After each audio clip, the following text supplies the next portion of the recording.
Ahoj, v tomto videu ti ukážem, ako zmeniť umiestnenie Fortnite. Najprv spusti Epic Games, choď do knižnice, vyhľadaj tu Fortnite a keď ho nájdeš, klikni na 3 bodky, potom na spravovať. Pod inštalácia uvidíš ikonu, na ktorú klikneme.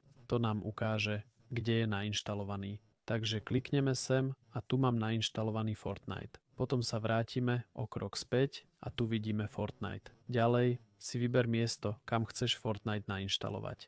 Ja by som ho chcel mať napríklad na tomto disku. Vytvorím tu nový priečinok a nazvem ho Epic Games. Potom doň vojdem a presuniem sem Fortnite. Teraz sa to skopíruje, môže to chvíľu trvať, ale určite menej ako nová inštalácia. Keď ho skopírujeme, premenujeme ho. Klikneme pravým, zviažeme a napíšeme 2.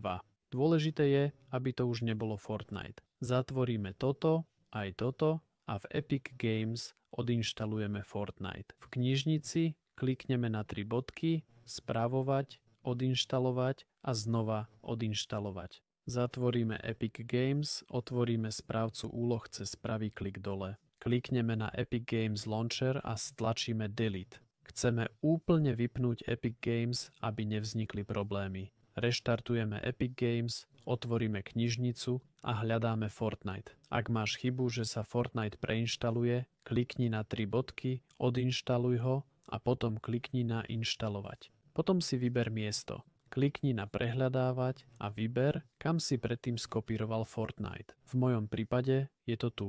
Vyberieme to, klikneme na inštalovať a uvidíme, že sa Fortnite začne inštalovať. Teraz to zastavíme a prerušíme. Urob to, keď vidíš, že sa stiahlo trochu, povedzme asi 10 MB.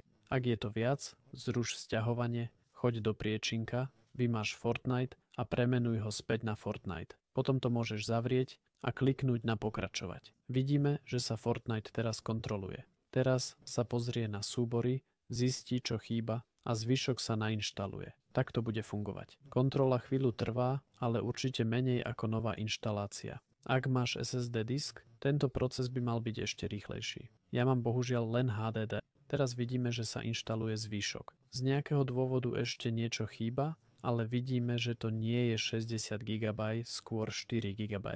A vidíme, že sa to nainštalovalo. Teraz by sme mohli začať. Ak ti video pomohlo, poteší ma, ak použiješ kód DZANE v Fortnite obchode a lajkneš video. Čau.